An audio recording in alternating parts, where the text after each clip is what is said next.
don't judge.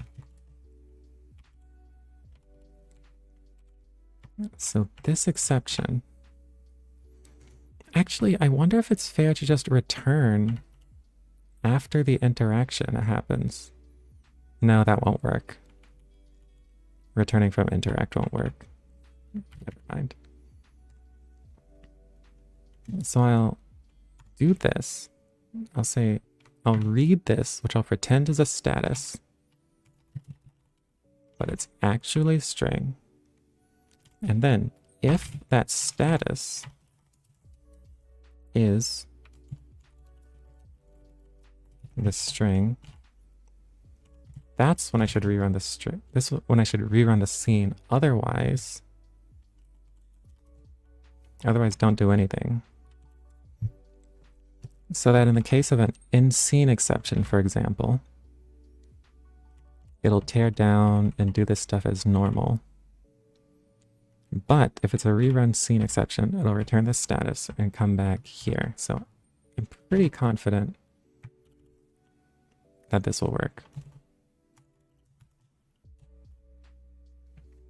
I did get to rerun scene here. What is that crash though?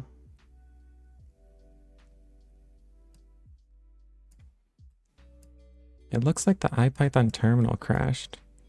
The object SQLite objects created in a thread can only be used in that same thread. It does look like IPython crashed. Let's see. Upon running rerun will automatically quit that shell. Whoops. It will automatically quit that shell. So I guess I don't know why that would crash. Dijara, thanks for the follow.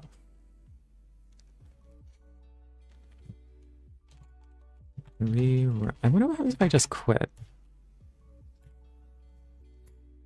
If I just abort it, I also see this. So maybe what's happening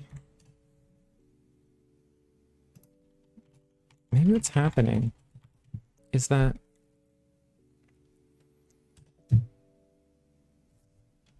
let me see. This thread is raising the exception. This one, oh, it runs interact, which is here. This is raising an exception, which means it's never joining. And because it doesn't join, I guess the previous thread just crashes somehow? Maybe what I'd want to do, I wonder if I can join it here. Which means I'd have to pass this thread.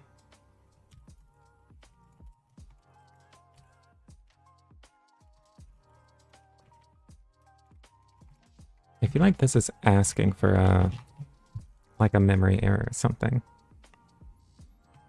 But I'm going to try to interact past this thread. And then, if the other thread requests to rerun, I'm going to join that thread before I do anything else. So this should... Nope, still crashed. I think it crashed twice. Although it did hit rerun scene here again. Why did it do it twice? I wonder if it's... No, I have no idea. I actually have no idea. So here's what I'm going to do. I'm going to ignore this problem because right now it isn't stopping me. And if it ends up stopping me later, then I'll deal with it then. But okay. So then here, this is where I want to rerun that scene. And the way to do that, I want to create another one. So scene class over renderer. I can just use the same scene class. That should be fine. Oh wait, this needs that argument. Same scene class. That should be fine. Oh wait, this needs that argument. I just use the same one with the same renderer, which is what I want. And then I'll try to render that one.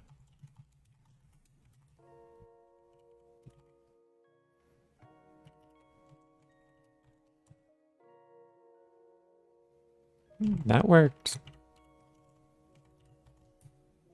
Okay, the second time it crashes. Oh wait, that makes sense though. It would make sense that the second time it crashes because the second time I don't read the status. So I need a better way to do that. Okay. But this also means if I'm going to handle the rerunning here, then I won't need this logic. Any of this rerun equals true. So this can come back here. Construct. Okay, so it'll run construct. Gotta make some breakfast. Sounds good. See you later. So I'm gonna construct here. Construct will optionally return this status, which will raise the exception, which will return this status, which will bring me here. I have to do this in a loop. This is where I have to have.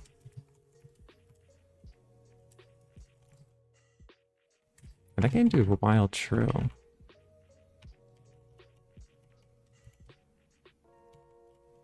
So instantiate the renderer while true. Generate the scene, get a status. If it says to rerun, then continue.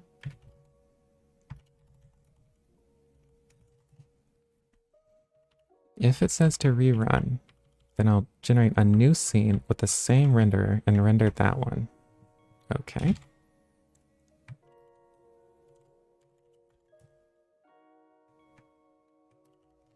Why did... It's generating a new window, which I don't like that much. But it is doing what it's supposed to.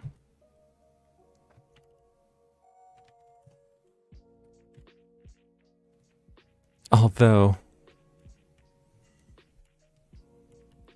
the stack trace, this can't possibly be good. Every time I rerun... Okay, when I finally stop rerunning, each rerun contributes to a stack trace, which is all dumped out at once at the end. But, you know what they say about code that still works. And don't fix it. Anyway, hopefully that won't bother me until a little later on. But what this means is I don't have to use the same scene class. I can reload the file. Because right now, if I were to change the code, which is creating this scene, like this, and then rerun the code. Why is the window still here? Okay, I'm gonna have to figure out how to close that window. But in any case, it didn't reread the code. That actually makes... It kind of makes sense why there'd be the multiple crashes if the window doesn't close the first time.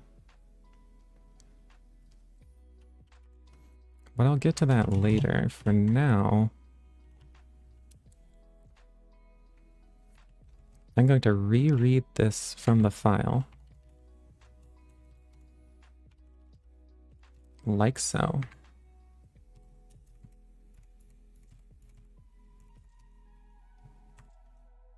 So this is multiple scene classes. Randolph, thanks for the follow. All right, so I've got multiple scene classes here. I can only run one of them within this loop. So I'm going to... All right, so I've got multiple scene classes here. I can only run one of them within this loop. So I'm going to just skip the first one.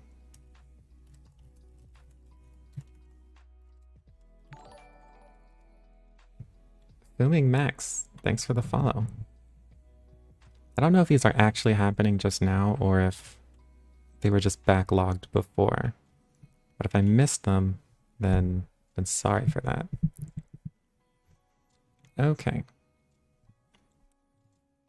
So I read these from the file, get the first one, instantiate that to get the scene, and then render this one. This one, or this code, should update when I change the code.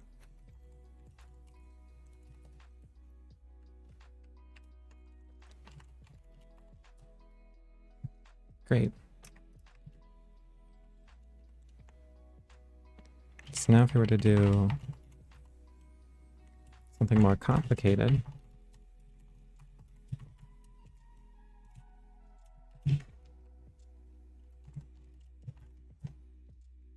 nope, that crashed. Oh, but it crashed because I had an error in the code, I think. Do we not have tech? Wait, let me try running this. I guess we don't have it. Oh, this is from a PR that wasn't merged yet. Yeah, that makes sense. Okay.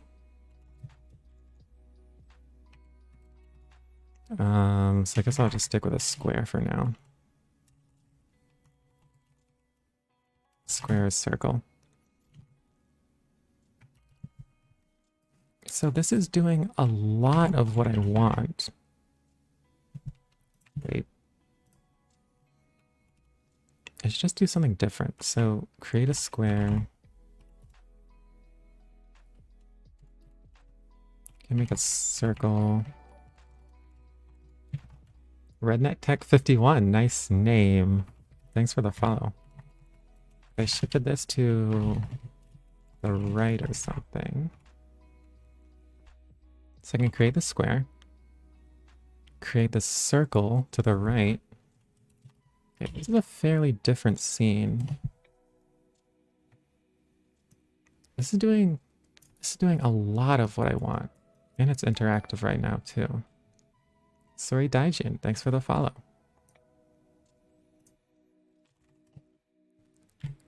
I think right now, what'll be the most helpful is finding a way to... Jackamus P, thanks. Finding a way to actually close that window. Or, I don't think I actually have to close the window. I should be able to reuse the same window.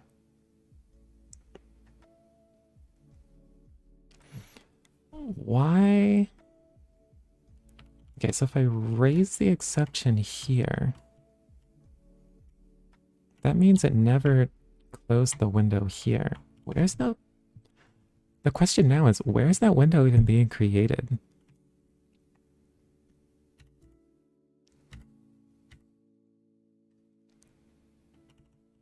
Because when I continue, and I instantiate the scene here, it must be when I instantiate it, it creates a new one. And go to init here. If render is none, this won't happen. So it'll go here. It'll save the same renderer. We'll call renderer.init scene.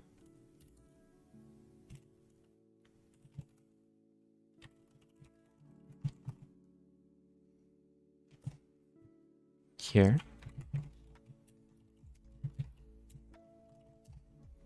And And here, this is where it's going to create the window.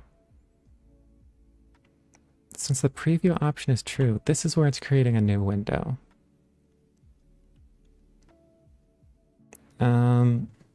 So I'll need to... I think all I need to do is pass it a reference to the previous window. Self.window. Okay, so here it's going to create a window. Otherwise, it won't use a window. Self.window. Okay, so here it's going to create a window. Otherwise, it won't use a window. And it'll render headless, which also isn't what I want. So, how do I pass this scene a reference to the same window? Gun Trick Sword, thanks so much. Well, this scene already has a reference, already has the renderer itself. So, it should be just a matter of, renderer.init scene. It's going to call that. So this, the renderer, should be able to tell that it already has a window. So why don't I just say if this and self.window is none?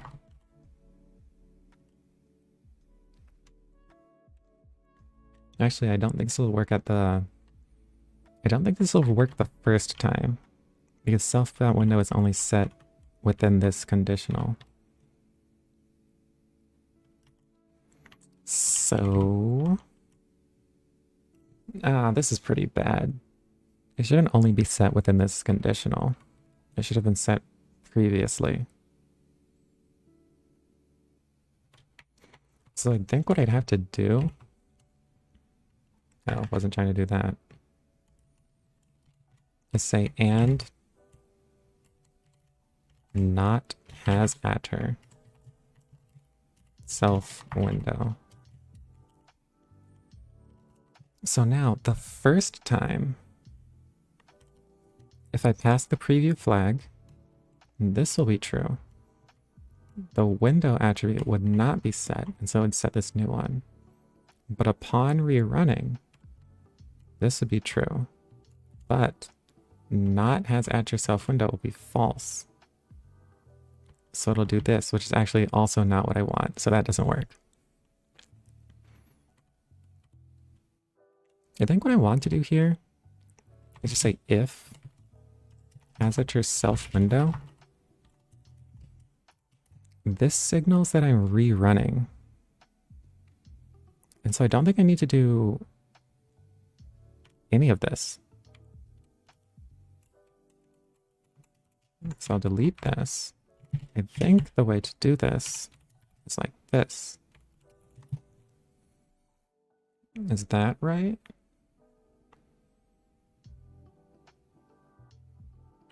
OpenGL renderer. So upon rerunning,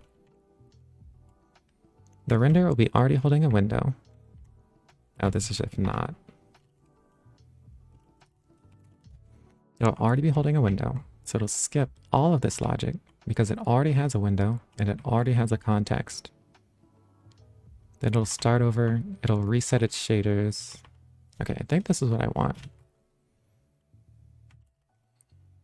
So now if I say rerun, I move this.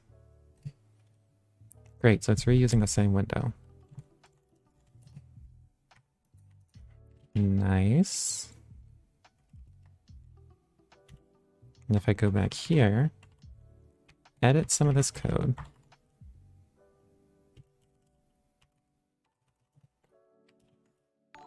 And rerun again.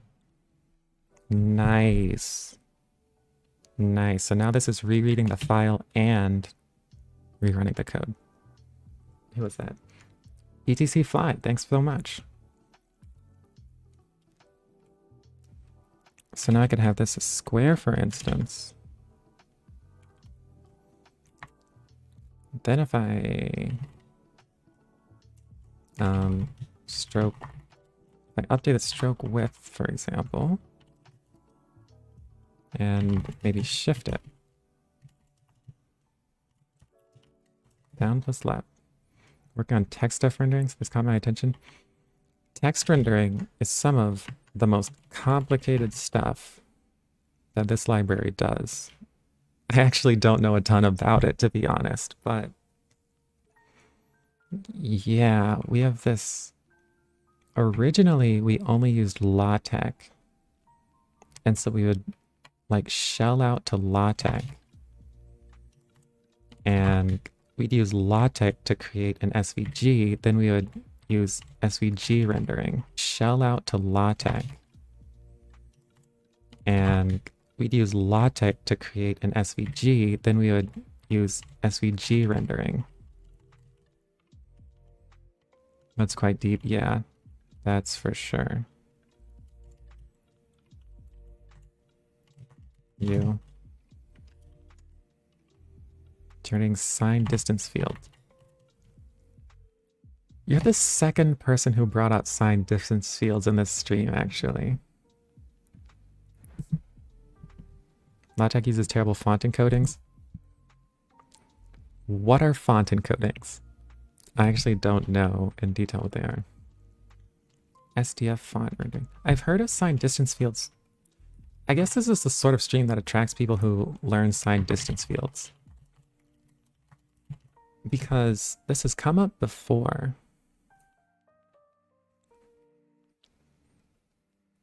Yeah. Reading through this and looking at the math, this seems like an incredibly complicated way to represent text. But I guess it works. But for font rendering, it's 2D. I guess fonts are generally 2D. It's not that bad. Okay. Cool. I'm so glad I managed to get this working. I thought this would be harder. Well, it was actually pretty hard. I guess the stack of traces, the stack of crashes is still there. So I think this is worth omitting. I didn't have to make a... Oh, that's kind of a lot.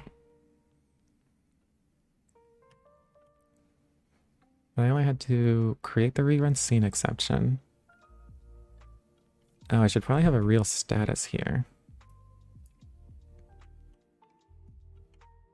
But add this loop.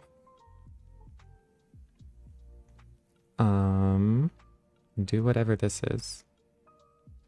Oh, skip recreating the window.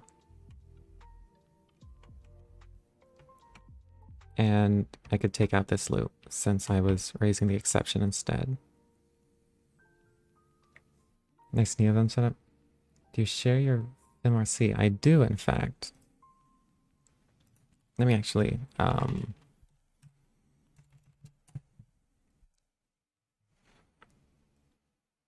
gonna trust you and just click this link.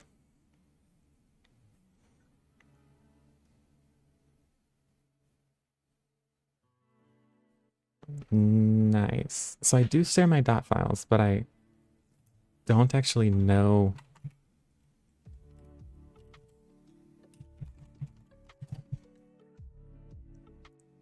There's no way that would come up on GitHub or just on Google. Oh, here it is. And for Vim... Okay, it's not this vimrc though. It's config, nvim, and then this. It's also sort of old, unfortunately. But this does have all this stuff I have right now.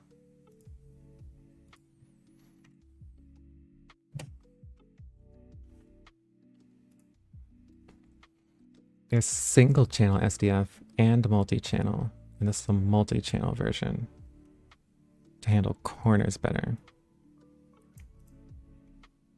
The Atlas generator loads a subset of glyphs from a TTF or OTF font file, generates a distance field, and packs them into an Atlas bitmap. Yeah, no problem. Okay. I guess I won't pretend to understand all of the math. It understands anti-aliasing, which is good. Logic tries to fit its fonts in 128 character font collections. This includes all the math symbols, diacritics, etc. And the way it does this makes accessibility features like text-to-speech die. Sounds about right. I ended up reading, like in college, about some of the history of tech before it was LaTeX. And it was really like not designed for what it's used for. Some of the history of tech before it was LaTeX. And it was really like not designed for what it's used for now. Like right now it's has so many extensions and it does so many things that you'll probably never use. But for the sake of backwards compatibility, it's just ends up getting really, really complicated. SVs are tricky. You have to use NV path rendering. Gotcha. What was I doing here? Oh yeah, allow rerunning with new files, with file changes. Render SVGs and nicely, but it's NVIDIA only. Got you. Can it send emails yet? Not quite. A few more releases, it probably will. Oh, I think another annoying thing LaTeX does. The version is always pi. I think I remember this right. The version is always pi. But each new version, they add a digit.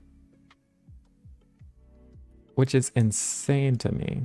I guess it's like cute if you're a mathematician. But when you're trying to write down the version, it's really annoying.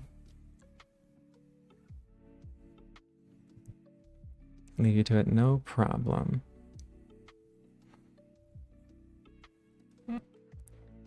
Yeah.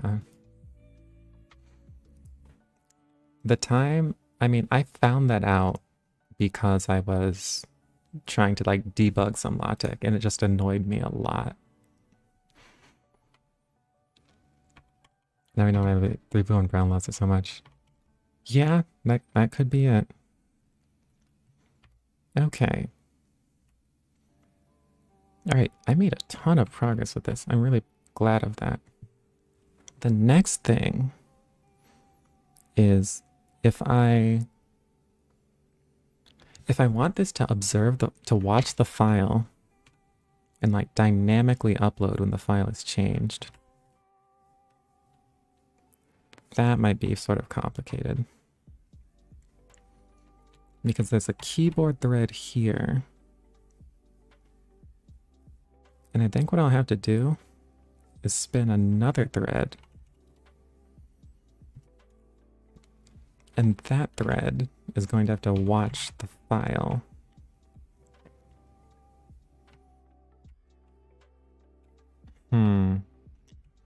Maybe I'll just put a function here. I'll call this def watch file.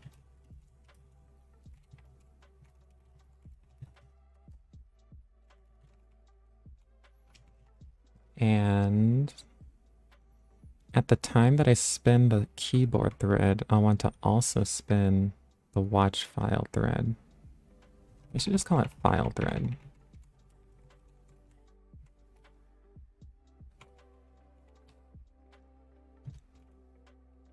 So something like this.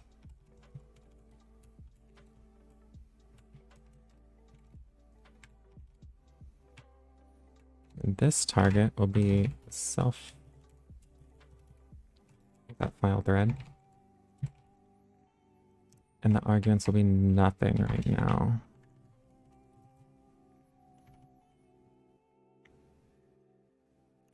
And this thread, oh, this will be annoying. Because at the time when this raises its exception, I'll also want the file thread to die somehow. Actually, Maybe I don't want the file thread to die. In fact, maybe the file thread shouldn't even be stored on this scene. Why would it? Because this scene instance is going to be reconstructed. I'm going to create a new scene. So I don't know if it makes sense to spawn a new thread each time. Actually, I think I will do it this way. At least just to start. Then when this scene is garbage collected, I think the file thread will automatically stop. Okay, so I'm just going to make this print or something.